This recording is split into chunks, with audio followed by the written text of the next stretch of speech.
I'm Tricia Tuttle, I'm Festival Director, and it's such a pleasure to be here today to have a conversation with Céline Sciamma. Full disclosure, Céline is my favourite filmmaker, so if I go fangirl on you guys, I know you'll understand, because I think there are probably other people who are in the same position. Céline impossibly just seems to be getting better and better exponentially with every film. It's been a pleasure for the festival to screen her work, from Water Lilies, Tomboy, Girlhood, as I know half of you in the room would make your top 10, and now she's made another film which is part of my eternal top 10. You know, it's really, really wonderful to have her here. Please put your hands together to welcome Céline Sciamma.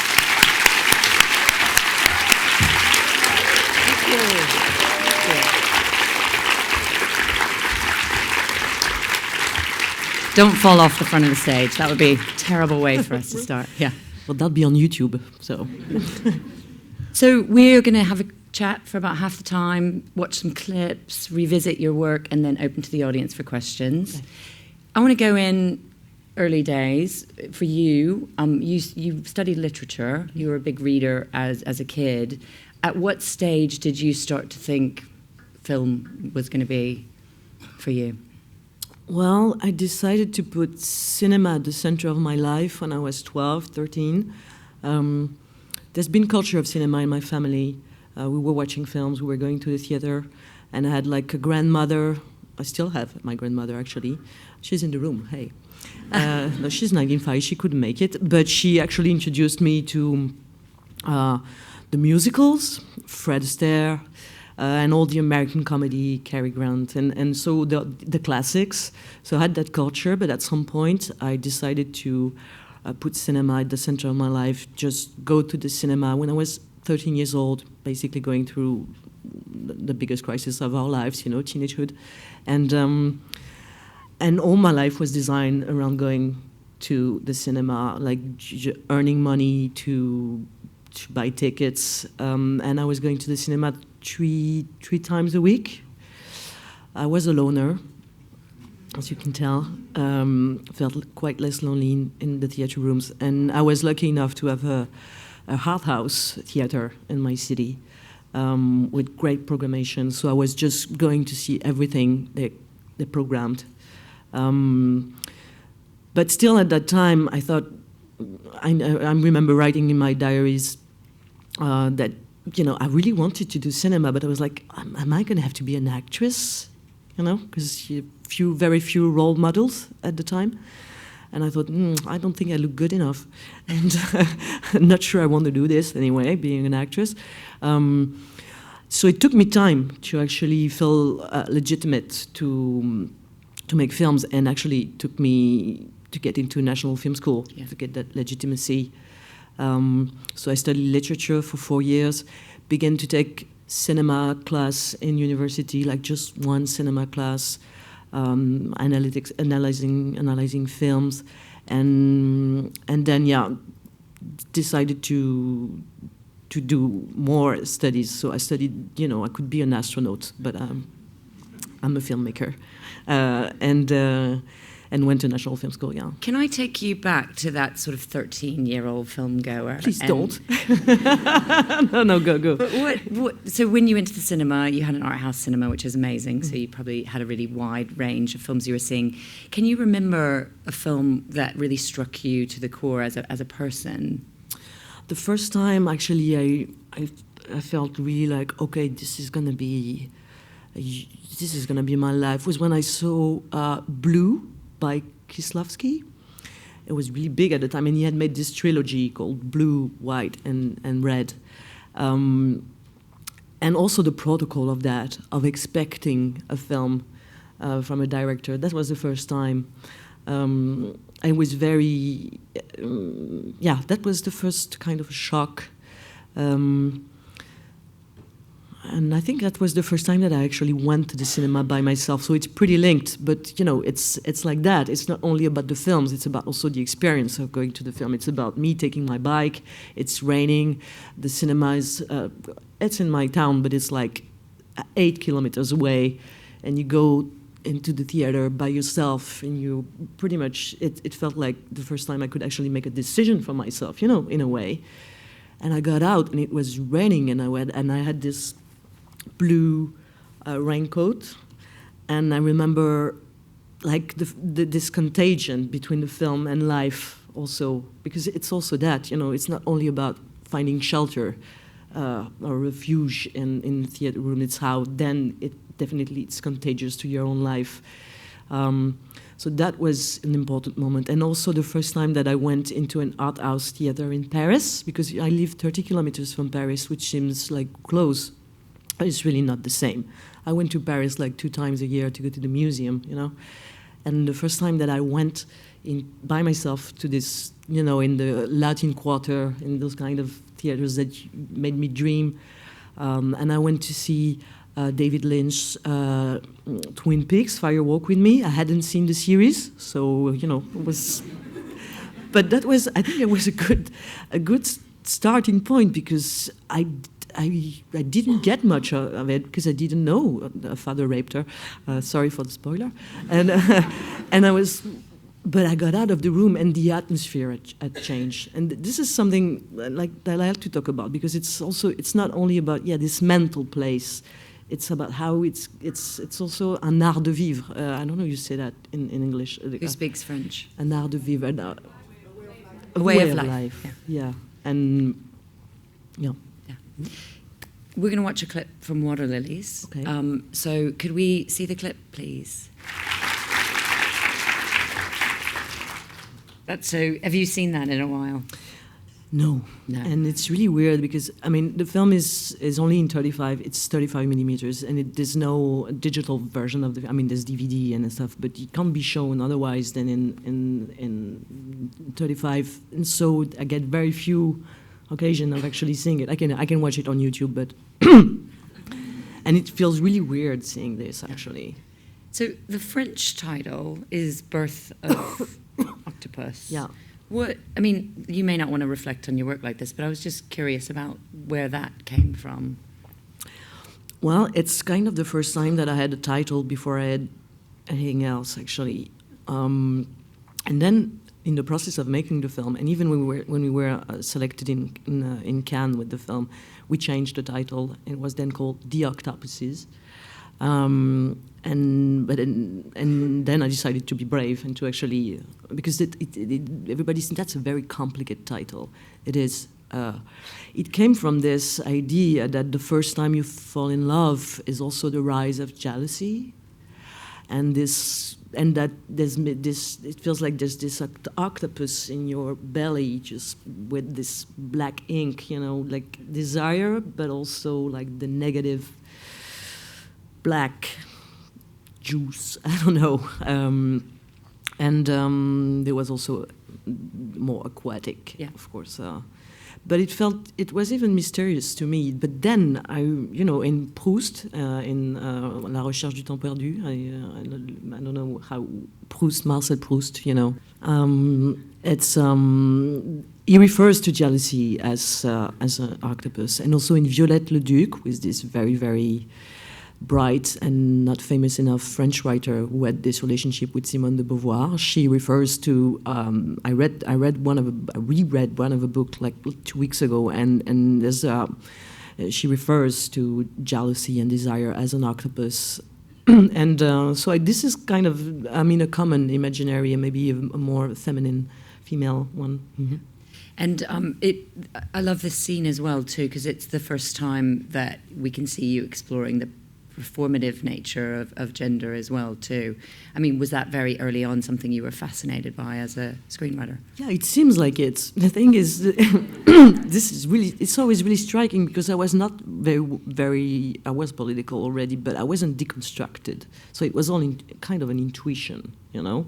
And I think that's why the movie is so radical. I wouldn't do it this way today. I wouldn't put the razor and say, like, okay, it's that way you're gonna tell your husband. But at the time, I was candid enough to actually not be scared of being so radical. That's why I think this is the most radical film I've done. And at the time, I didn't want to be disturbing, you know. So that's why it's always fun when people ask me, how do you do female gaze? I'm like, it's not like you have to scratch your head like for hours thinking, how am I not going to objectify women? It's not that difficult.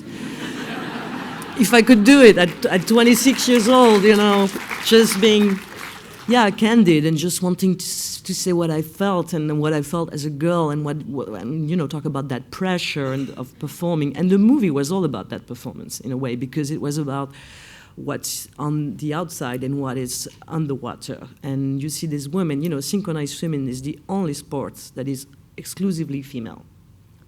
So it tells a lot. Yeah. And it's the only sport where you have to hide the fact that it has to be effortless, and you have to wear makeup and smile, and underneath it's such an athletic thing. When I went to a synchronized swimming competition, and I could see girls like getting up the water, being like, hey, and then like throwing up next to the pool.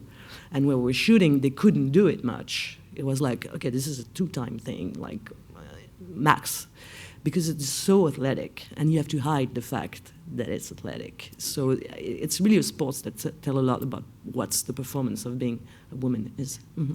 And it's also a film, I think I've read you talk about the fact that you were responding or reflecting on sort of American teen films as well, too.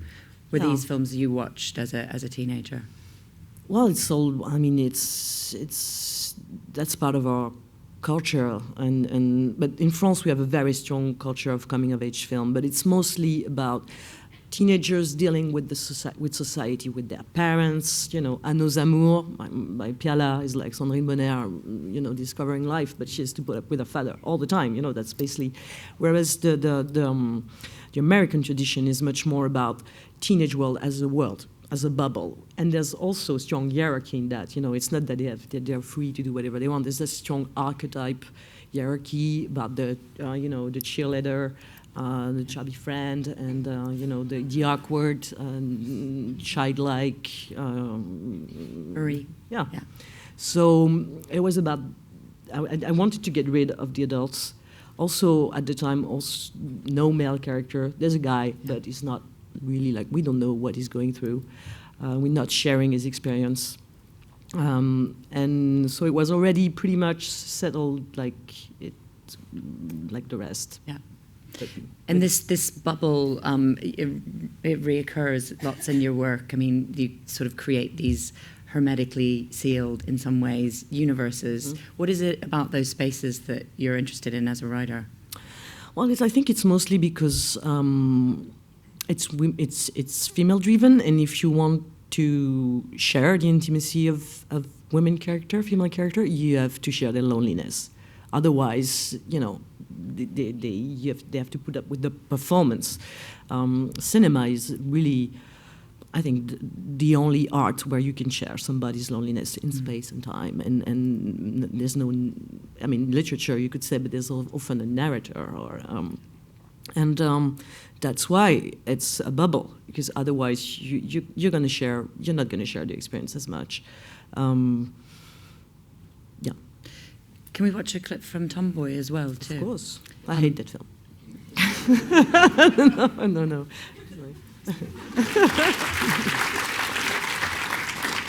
Such a beautiful film. You're again having this almost exclusively the world of young people, mm-hmm. this time with children. Mm-hmm. How conscious? I mean, your films also inspire this personal response. I've sort of seen it happen every time we've screened a film. They sort of touch deep places. What was the reaction when you showed this film to audiences? Did you get that kind of outpouring? Yeah, a lot. I think it's. This is the film that has had. I think this is my film that is the most loved. That's why I'm making jokes about the fact that I don't have to love it that much. He's living his life. And it's like a hit, I think Madonna is not going to say like a Virgin is my favorite song. She will have like this B-side thing, trying to. I'm no Madonna, of course, but the thing that was super overwhelming with this film is that different generation, and even like women, in their 80s would come and say, "This is my childhood," and that's that kind of intemporal feeling we were looking for. I wasn't, and it's the case with all the coming-of-age films that I made. I'm not trying to go with the documentary side of what's youth today, because when you're portraying youth, it's always a little bit about contemporary, about today, about documenting, because also you're working with non-actors, so they're going to give you this very present feeling. But it's also always kind of mythological. And especially with Tomboy, I really wanted to make it timeless. Water Lilies also, even like the costume design, which I do the costume design on my film. I mean, I do the shopping. They're not branded in. You don't know when it's happening. And with Tomboy, I really wanted that timeless feeling, so that everybody could connect. And so women who had their childhood in the 50s or in the 40s, they would tell me, I connect to this because I didn't have the right to put on pants. And then also there will be, and people who are more gender fluid today, they will connect to this in a different way. And I always try to make films where there's room for you. And that's getting more and more a process for me. Like Portrait of a Lady on Fire is really designed, like thinking about the fact that there should be room for your own love stories.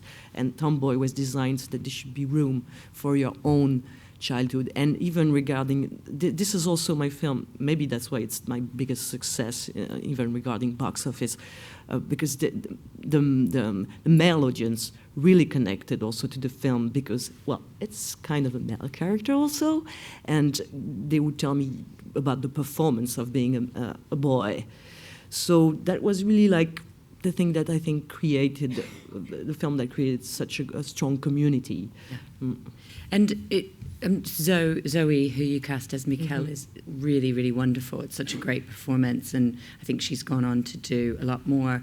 And obviously, it was 2011, 2019. We've sort of moved on a lot about characters who are non-binary, transgender. Would you cast the film in the same way again if you were making the film now, do you think? I think so. But I think the film kind of opened the way, and we were kind of avant-garde at the time. I think it's still the case with the last one, I guess. Yeah. How did you find Zoe? I found her in a very non-romantic way because we went into first agencies. I didn't want that at first. I didn't want with kids that were in agencies because they've been doing commercials and sometimes they can be I don't know, like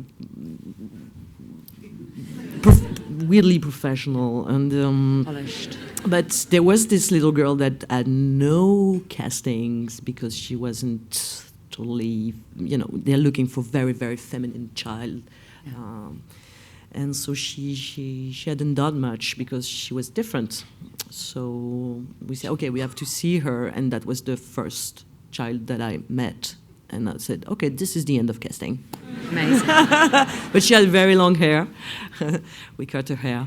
But so that was like the easiest casting. It's always, but I find always kind of that mythology around casting a little bit disturbing. It's always like you have to, we saw hundreds of children to find the right pearl, and I think this is not right. I think, it's all about the work you're going to have to do after. It's not about meeting this perfect thing coming from and it's mostly about the relationship you're going to build. And so I think, I would guess it the same because it was about also the meeting between this kid and I. Right. And this, after Tomboy, did you know you wanted to make another film at that stage about young people and another coming-of-age film? Were they conceived as... No. They're talked about sometimes as a sort of trilogy, coming-of-age trilogy. Yeah. Now, in a retrospective look, it was also to end the process that I decided it should be a trilogy. But maybe I'll do my Phantom Menace. But no, I never know what I'm going to do next when I make a film. And, in between Water Lilies and Tomboy, I didn't even know if I wanted to make another film, another feature. Not because I didn't enjoy it. I enjoyed it really much. But I was like, you have to have the urge. You can't plan it, and that's also why I do my job as a screenwriter. It's also not to have to make movie to make a living, and I can earn, I can earn my life in different processes. Not being cynical, of course. I'm always picking the things I want to do really carefully because it's also a way of life. But not having to do a film as a director helps you actually take your time and think it through. Yeah. So we're stepping out of chronology, but you've talked about writing, so it seems like a really great time to talk about writing for. Thank you. Thank you. So talk about how do you approach writing in the same way if you're writing for yourself to direct, or you're writing a script for someone else? That's not at all the same, and it's super different regarding the directors you're working with. Like, for instance, when I work with André Téchiné, we're really working together at the table for hours designing the film, and then I take what we did and I wrote the whole script. But it's like everyday meeting and talking. For my life as a courgette, I don't know if it's courgette or zucchini here. Courgette. It's courgette. You people of taste. Courgette.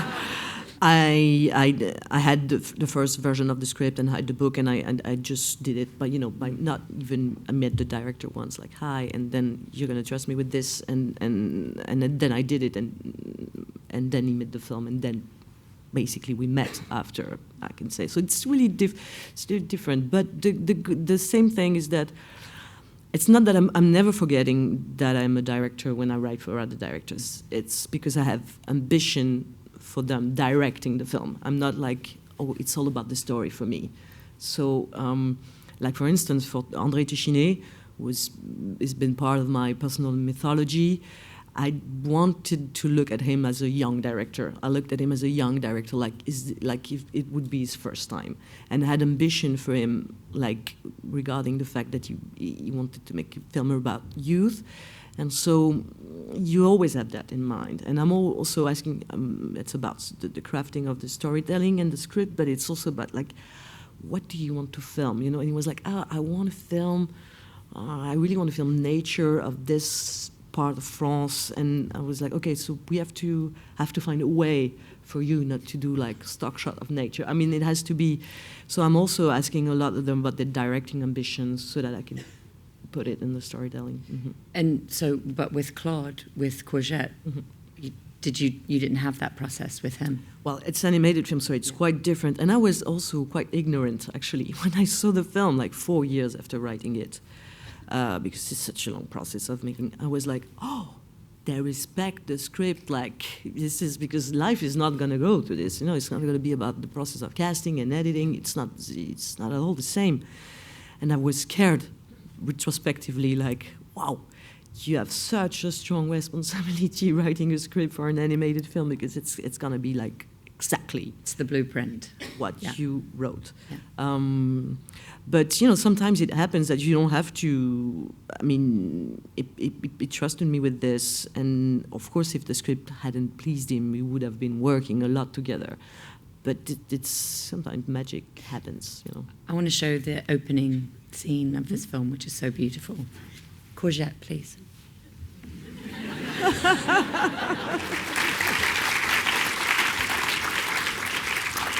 It's so sad and beautiful, and I think one of the few films that you can watch with children which actually allows them to explore dark places. Yeah. Was that one of the things that you were interested in? Yes, of course. It was, and it's you can't make a better choice than this scene, because it's the opening scene, and it was the scene that took me I didn't write the script before finding what was the opening of this film, because in the book, there's a book, he actually shot his mother with a gun. So it's a totally different thing. And I really wanted to find a way to tell about the alcoholism and this mother, and the fact that, you have to make an opening sequence with a kid killing his mother who's an alcoholic. And how are you gonna, and you're thinking about a very young audience, because we were thinking it has to be, we were saying 8, I was thinking 6 years old. Mm. and they came to me after Tomboy because they felt I was taking childhood's characters seriously. So with their dark places, and childhood being a dark place, it's not that children have a dark side. It's just that childhood is like a complex, very also dark moments in life. And so I just thought about this sequence for like days and days, and then finding this idea of the beer can structure. And then when that was found, I just wrote the script in very few days. Just like this was the starting point. And then once we have this, we can unroll it. But I'm not answering your question. No, it's really interesting because I think it is something where I watched it with my son, and he really was moved by it, and it allowed him to explore things that are quite scary to explore. Yeah, and it's the fact that you should always take your character seriously, and it's children, so you should take them seriously. But also, children as an audience, you should take them very, very seriously because, I grew up in a time where there were all the Amblin productions, Spielberg and everything, the 80s. So we had a lot of children characters, but flesh and blood. Yeah. The Goonies, blah blah blah, Macaulay Culkin, all these alcoholic, the childhood actor, and but now they have like Panda doing kung fu, but 3D characters, not no children you can actually relate to. And of course this is animated, but really wanted to make characters that we're taking children seriously as characters and as an audience. Yeah. And so moving back to the work that you've written and directed for yourself, can we talk about Girlhood? Because this feels like it's obviously, we've talked about it being a coming-of-age film, but it's formally a huge change from your previous work. It's very precise, very structured. Mm-hmm. Was that a very conscious decision that you wanted to make something that was formally very different from the previous two films? Yeah, and more wide and more... and with CinemaScope for the first time, and I think the last I didn't enjoy it that much actually. And it's it's really weird because there's this kind of feeling that if it's CinemaScope, then it's cinema, and people are using CinemaScope like all the time. I don't understand why. This is so difficult actually because I wanted CinemaScope not to have this urban Western, like everybody says this is always Western CinemaScope. It was really because I had 4 characters and I wanted to put them all in the same frame. But it's really, really difficult when you're looking at just one person with CinemaScope because the close-up are going to be super close, and even you're kind of lost in I'm a 185 person, I think. But I enjoyed doing it, obviously, and it was quite a mental film with different episodes. Also thinking about a TV series, and it's like 5 times 26 minutes. So it was there was a lot of intellectual structure behind the film. Mm-hmm. Yeah, and let's watch a clip, and then we can talk about it. So the clip we're going to watch, 1 second, is, I'm sorry, this is where I go fangirl, because I think we all would love to see this on the big screen. It's such a glorious, glorious clip, but it's also one that I think really encapsulates what you're exploring around the gaze as well, too. So let's watch. Okay, gorgeous. That is amazing. That is just such a beautiful scene. Yeah, I must say, I'm kind of moved. Yeah. I haven't seen it since a long time ago. It's so gorgeous. I mean, I've watched it so many times, and every time I smile the entire time and feel very moved as well, too. But what is really, really lovely about it is the way that you move the viewer through the scene. I mean, so many things are lovely about it. Let's be honest, it's gorgeous. But I love the way that you move us through the whole scene. So we start with Lady by herself dancing like nobody's watching, but we are watching her as well too. And then the other girls enter one by one, and then we see Vic, who is the viewer, and then she's participating, and then to go to the sound change at the end where we're with them in that room. It's just so incredible as a piece of cinema. Where did you conceive this? How did you conceive it? Was it a sort of standalone sequence that you wanted to include in the film? Well, when it's about musical clips, it should, and kudos to my grandmother who initiated me to musical, because it's when they start to sing in a musical, it's always because it's a turning point in both things, in the story, and also it always has to do with the history of cinema. When we talk about musicals, it's like, for instance, it was always about a technical change. Like, for instance, the first time that a movie was a speaking movie, it was a singing movie. So to talk about the fact that now movies are not silent anymore, you do a musical. When there was mono sound and then stereo sound, it's Fred Astaire film, and they made a song about the fact that it's become stereo, and Fred Astaire would sing, and then it would on stereo, and people would discover stereo. So it always has to do also musicals. That's why it's not a passé genre. It's not a genre of the old times. That's why I don't like it when people. It's always paying tribute to the past of cinema. It's always about, if you should do a musical, if there's a new technical thing, like there should be a 3D musical film, 3D is already old-fashioned, but I don't know, VR should try musical. Will you do that next, please? Maybe. If I ever do a musical, it's because there'll be a technical change. But, and so it's about all the... That's a turning point in Vic's life when she's joining the group, getting a voice. And the fact that the scene is so long, it's because it has to tell much. And it's also a scene about the film gaze and how you enter your own gaze and you belong. And that's pretty much really linked to Portrait of a Lady on Fire, because it's a shot, reverse shot, something that I rarely do. Portrait of a Lady on Fire is a movie also about shot, reverse shot, and how, in Portrait of a Lady on Fire, the painter, she enters her own gaze, and then she goes into the shot of the sitter and understands that she's been looked at. It's kind of the same here, in a very synthetic way. And this scene was, it's one of the scenes you have in mind that makes you want to do the film, that makes you brave enough to do a film. The Rihanna song was out at the time, but really like for a few weeks, and I really wanted it to be at the center. In the end, they didn't want to give it to us, but we already shot the scene, so then we had to go through a super hard negotiation. But she because she never gives away a song, even if it's against for money. She has ethics. But then they saw the clip and they said, okay, we're giving it to you for, of course, an expensive amount of money, but that wasn't that expensive regarding the fact that it's Rihanna and such a hit. And this is a messy answer to...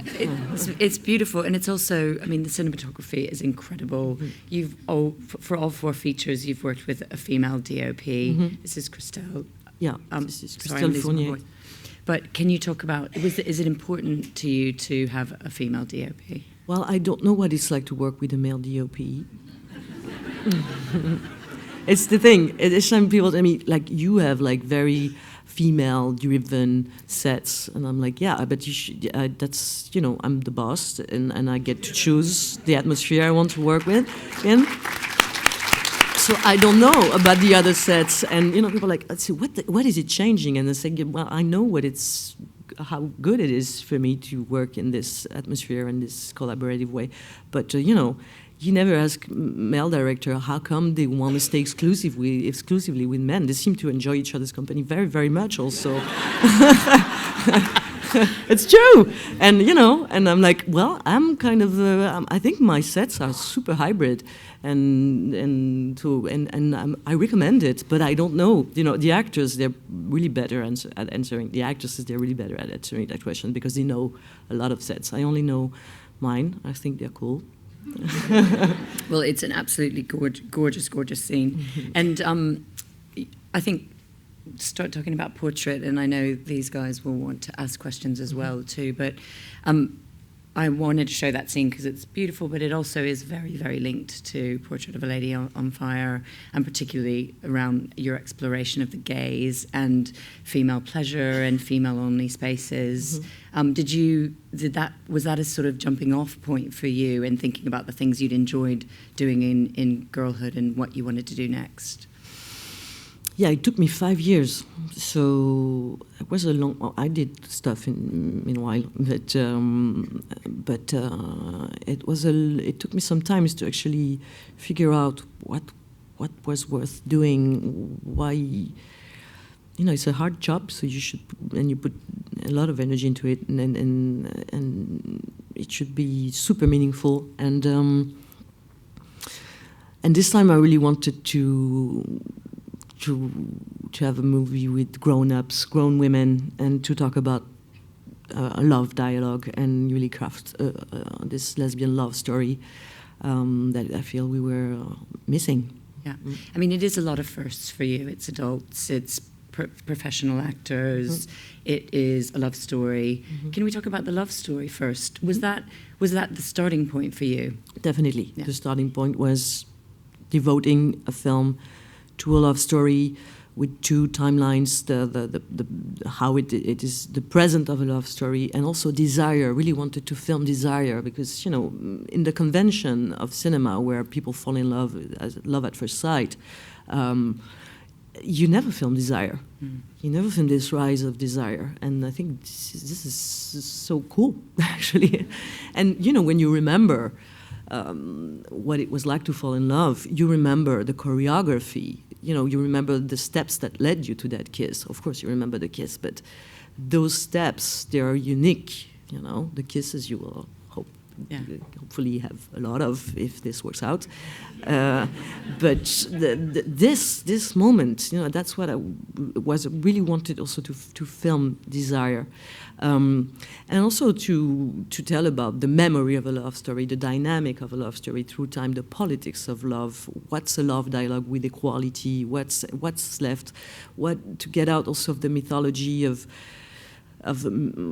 tragic mutual feeling but tragic endings that is our tradition here in Occidental culture, and also pretty much how the male gaze has been representing lesbian stories, always with tension, conflict about are we sick and who's gonna die,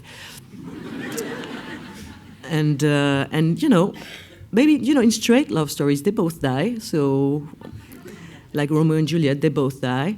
In lesbian love stories, so far, one would die and the other one would have a good life, Not thinking at all about this body in the closet.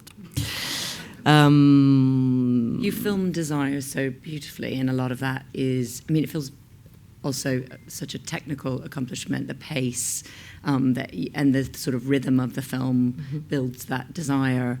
How carefully, I'm going to be technical about desire now, but it works so well. But how carefully did you have to plot that out and structure that to create what you wanted to create there with desire? Well, first it's a screenwriting job first, which seems weird because how do you write desire? It was about devoting taking it step by step and being really accurate also and honest with myself. When are we going to feel like she desires, and then it's mutual, and then when are they going to get surprised by the fact that, I feel desire. So it's about being pretty honest, also not saying, yeah, we will, there'll be desire. No, okay, the first time the painter actually feels desire is when they're going to pose, she's going to pose for her, and she says, look at me, and she looks at her, and she's like, boom, okay, now. So once you're pretty accurate about this, then with the actress, you're like, okay, so now how are we going to do this? And it's just, being more and more, accurate and radical. And it's about the rhythm of the film, how each scene is a process through desire and love being explored and, felt. And it's also a process within the scene of finding this perfect rhythm. And I'm super accurate. For instance, it's about the steps, I would say to Noémie, you have to, it's a 6 step to her. It's not 8, it's not 7, it's 6. And all of my answers and my direction, I don't like this, the words I say to the actresses are a lot about this. This is how we're going to create melody and the rhythm. So it's going to be, I would do like, okay, you're going to her, and it's going to be like, and then I want you also to breathe in a certain rhythm. Like if you end the scene with an expiration or an inspiration, it's really not the same. For instance, for the last scene of the film, it's all on the shoulder of Adele. You know, I give her different steps. She has to go through different emotions, but it's a 3-minute long take, and like, no, I'm not sitting next to her. She's just basically on her shoulder. But she knows that in the end, she has to finish with an inspiration. And that's, you know, she knows a starting point and where she has to land. And it's being that accurate, being that concrete. No, concrete is not the word. But precise. Precise, yeah. Thank you. And then they can embody it as, you know, because they're not... because it's not too directive in a way, because, you know, it's a way to start the conversation at a very high level, because then they know they have these steps and they can give, you know, their whole feelings to this. Well, by believing that images that haven't been shown or are new, and if they're new, then they belong to today. You know, it's like when people tell me, "Oh, you invented that story. Why didn't you adapt a book?" I'm like, that book hasn't been written. Yeah. Tell me about the book between, you know, lesbian love story in the 18th century, and we don't have Sarah Waters, you know, so we don't. Kudos to you. So it's about being very, I did a lot of research. I didn't want it to wink at the past from today or to wink at today from the past. So the movie is not at all anachronistic. This character of the painter is totally accurate. I work with a sociologist of the art who is a specialist of women painter of that period. She exists, she's French, there's one. And so not a historian of the art, sociologist. So she's, you know, we really wanted her to be, accurate, to embody something that was true. And it's about being obsessed with the fact that the film has to be contemporary, a contemporary form, but, you know, it doesn't have to, that's about the film, that's about the mise en scène, it's not about the storytelling or the fact that I'm not fascinated by period film. I'm not like, one day I'll do my period film, period piece.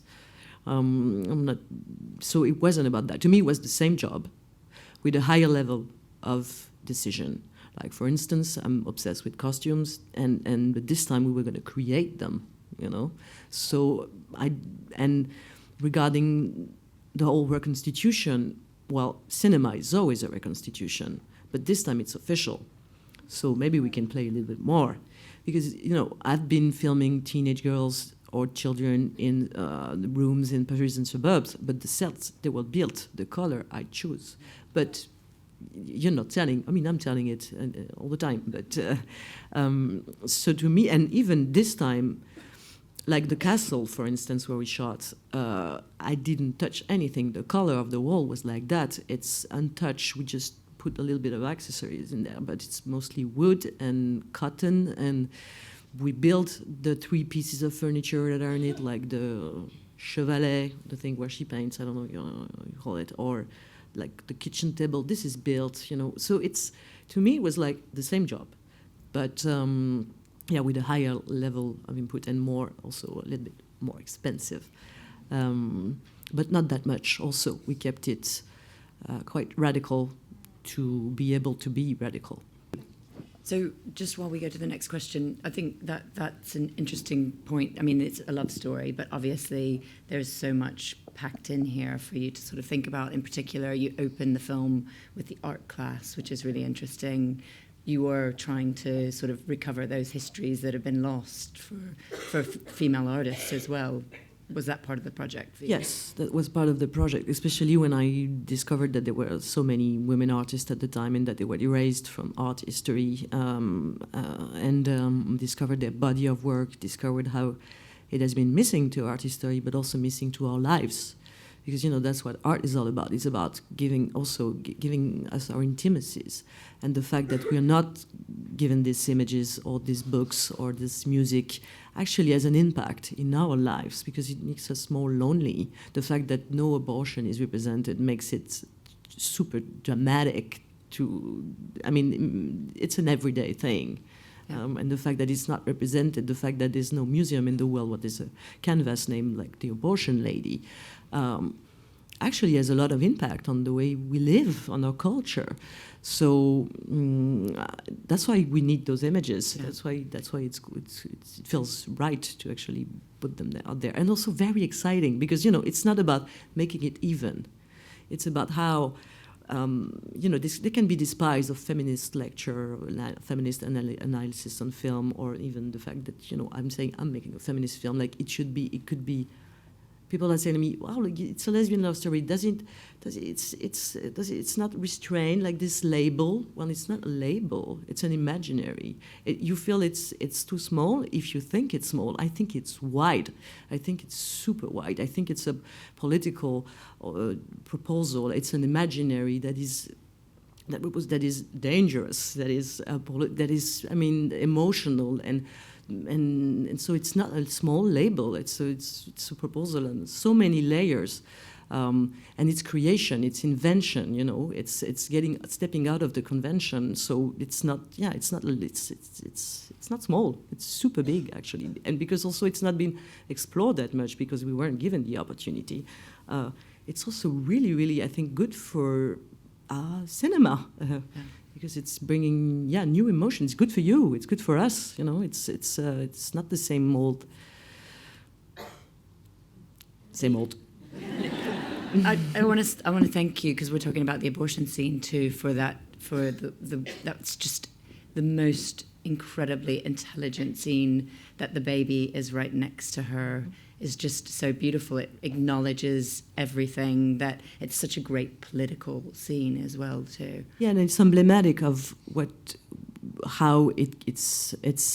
We are activists for cinema because when you're about to shoot a scene that hasn't been shot much, the job is pretty much done. You're like, oh, this is going to be a good scene, but it's not like that. It's not because you're going to fill in the blank that you're not going to have to invent an image. So, I had the abortion scene written for a long time, and I felt, no, it's not enough. It's not enough. It doesn't belong enough to this film. Because there's pressure on you, when you're like, okay, an abortion scene, maybe I will. And then I really worked a lot to find that image of the baby. And when there was the image of the baby, I said, okay, so this is new. This is new to a new thing, but it should belong to the film. It should be new. It should be strange. It should be, and that's when you say, okay, I'm ready to do this. Well, the opening of the film, I wanted it to set it as a flashback so that we could play on both these timelines, and also wanted to put by being playful, put the painter in the position of the model.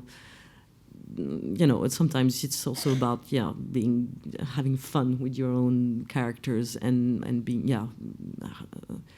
put her in that position where she won't be start the film with the power dynamic that is not what you expect. The teacher being the model, and then I wanted that scene, that action scene in the beginning, and also to depart from the convention of the genre because she's gonna jump in the water. She's jumping in the water, so she's not that classical Chile woman waiting for I don't know. She's not waiting, and then also the film jumps in the water because the camera then goes in the water. So it's this pact. Beginning of films are mostly about us, about like this is the pact. Go with us. So that's the answer to your first question, and then. Yes, of course, the movie is about love and friendship, even friendship within the love story. and sorority and solidarity among women. And the mother is also a character that I wanted in that way. I didn't want I wanted a 50-year-old woman. I wanted her to be young, to have a project, to be, full of desire. She wants to go to Milan. She wants to have fun, not the bitter old, grumpy women full of resentment. She knows that her daughter is going to have the same crappy life. She's trying to make it kind of better, escape this island where she was bored for 30 years. And I wanted her also to have a very horizontal relationship. Like when she talks to the painter, she's not bullshitting anyone. Actually, she's like pretty honest. She embodies domination and the repetition of violence, but she's oppressed, and she's a widow, and she just wants to get out of here. So and we did that also with the servant, with the maid character, who is not at all the maid character. Like for instance, you never see her with a mother, and you would expect her to be there with a tray doing like clink clink and listening to the door, and she's not even the servant character, even regarding the theater at the time. The maid character would be the accomplice, or she would have an opinion on this love story. We don't even know if she knows. She's there when she has her own project, her own goal as a character.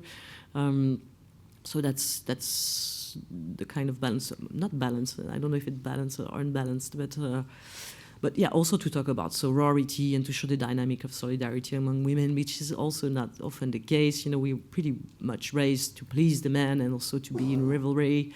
And fiction, of course, is a lot of that propaganda but it's not true to life at all, I think. I think it's about being not self-indulgent at all, being like questioning your ideas and rewriting. I think it's all about rewriting. And I'm not really good at that. I think the question process. Of are you scared to go deep, and does that mean you just push yourself further as an artist? Is a really interesting one. It's always the part, and I'm not really good at saying, because to me writing is the moment where I'm the most secretive. It's not that I don't want to share my things. It's not that. It's just that nobody reads. I'm not talking to anyone about my writing while I'm writing. People sometimes, even my closest friends, don't know that I'm writing. Nobody's reading it except my producer when I'm at my third draft. She knows about the process. She knows about the story, for instance, but. And then she reads it. She's super strong and bright, as you can see, because the films are good. I mean, you like them, so and then she's part of the process, obviously. But it's very. I'm in my cave. I'm a cave woman at that moment, and it's really about this back and forth between global philosophy and local solution. You have to have a radical philosophy, I think, that's going to be your compass for the whole writing, and be really, really like finding very, very strong radical solutions for each scene. And I think you should, and I try to write in chronologically, for instance, which means that if I'm not happy with a scene, I mean, it's a bit masochistic. Is that a word? Yeah, masochistic. Masochistic. Like, I'm not going to go further. Like, I have to find... And if I'm not happy, if I don't have, like, for instance, the abortion scene, as I told you, like, I'm missing something, and, like, I'm going to think about this. Like, for maybe it will be 3 days, maybe it will be 3 weeks. Like, there has to be that next step. And it relies a lot about excitement. I think you should, if you're not feeling excited, like super excited, because in the process, cinema also is a lot about other things. It's a lot about. It's not like you're not writing and then it's a book, and it's you have to put up with what the team, the meteorology, the money, a lot of money. So if you want your ideas to stand strong, they have to be super strong, and you have to be super excited about them. So it's also a gut thing. It's also like, if I'm not, and from film to film, like this film, I only shot scenes because that I really wanted to shoot. And that also create this weird rhythm, because there's no useful scene. There's no scene I was like, I have to do this because otherwise people won't understand, or otherwise they will be missing a step. Like, you have to have a great desire for everything you're going to do. And if you don't have that, then you're not in trouble. But I mean, I need this. I need to be,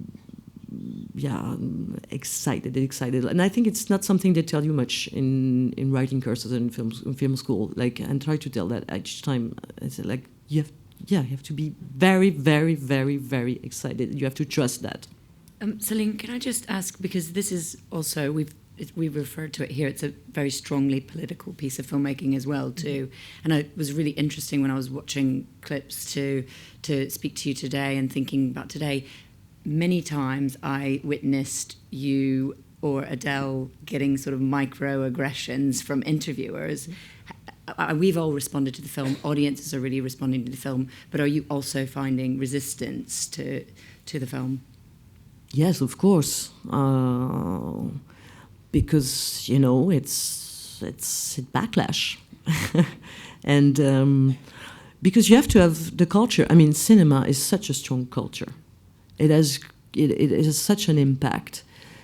I can see that sometimes when you're old, white, and male, for instance.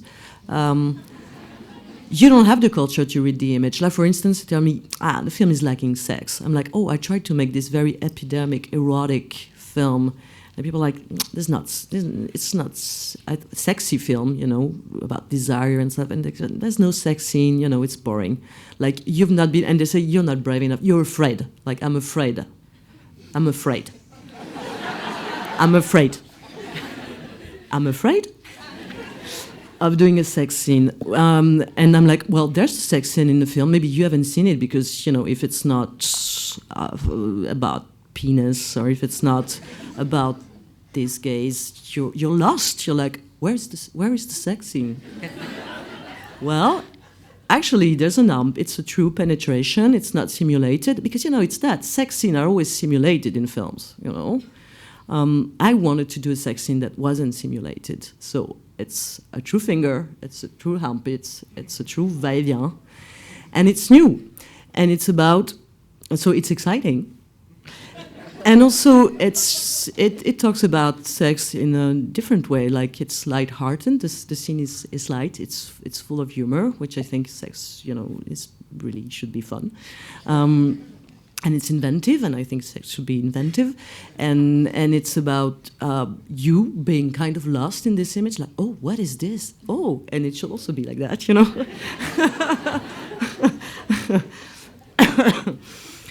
And the fact that, we're bringing a new culture to the screen, and the fact that some people they can't read the image, we shouldn't feel, I'm not feeling threatened by this, but, sometimes it's hard because you feel you're not understood, and mostly I think it's sad. And it's especially about sex and love stories, it tells a lot about people, so they're giving us some news about them. Music in this film is, there's no music, there's like 2 moments, and Vivaldi is cheaper than Rihanna, I must say.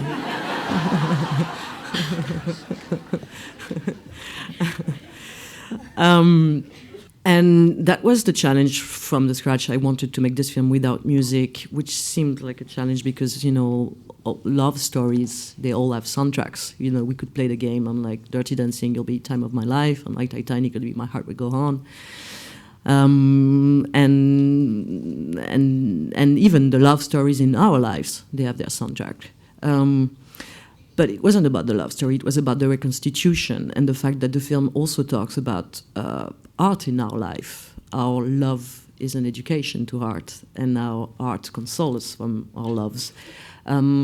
So I wanted to put you in the same position as these characters, and they are lacking beauty. They are today we are living this very cool democratic moment where we can listen to music if we want and anytime we want. And I wanted, to put you in that same frustration, so that when music occurs, it's like overwhelming, and you definitely connect to the power of music in life and also in cinema. So yeah. Well, at first we did essays because I didn't know if I wanted to shoot 35mm or digital, especially regarding the fact that we're going to shoot the paintings and the colors and the material. We're like, 35 will be maybe really great for this. But I chose digital. We chose digital because of the skin, we wanted to show desire and love, and it was more dynamic, and it definitely belonged to the present. And regarding the rush of blood and regarding the characters, it felt better. So we went for digital. Then we began the shooting by doing all the exteriors. So we went to Brittany. And of course I wanted Brittany, and it was October. It was a year ago. Was the first day of shooting, actually. Wow. And it was super sunny and super warm, and not at all the gray, romantic Emily Bronte that I wanted. And it's all about welcoming the news as a good news. That's cinema also. Like, okay, it's gonna rain. It's cool, and it's gonna be sunny. It's cool. And we say, okay, now we did all the exteriors. So we did all the beach scenes, and we got back to the Parisian suburbs where we were shooting the castle, and thinking, okay, we have to compose now with that light. And when you're shooting in a castle, it's which is kind of preserved and kind of also falling apart, you can't put any light in the rooms, so it had to be shot from the exterior. So we put a lot of money and time, which is kind of the same, especially in cinema, into crafting this light. And we weren't thinking about contrast, because we were kind of, as we had done all the exteriors, we wanted to, Claire Maton was really, the DP was really trying to bring back the light from Brittany and she was always saying that we mustn't forget about this. And I bought a lighter there in Brittany where I said, I love Quiberon, which is, and I'm a big smoker. And so each time there would be a pause, and I was waiting for the light a lot, obviously. So I was like, never forget about Quiberon. So that's how we kept reminding that we would have to bring that light back. But it was different. I mean, we had this, and then also we had the nights, and regarding all the candlelight shit, which is like you can make a reading of period pieces just by looking at the choices that were made regarding the candlelight. Are they in the frame? Are they in the arm of somebody? Are they on a big chandelier? Or are they, and mostly are they the actual source of lighting or not? So that was a big challenge. And then there was the challenge of shooting the painting and the colors, and we hadn't had any reference regarding, because every frame is a painting, but we didn't have any painting reference regarding the lighting of the film. We wanted it to be beautiful, so we asked ourselves the question of the painters, but we definitely went with the answers of cinema.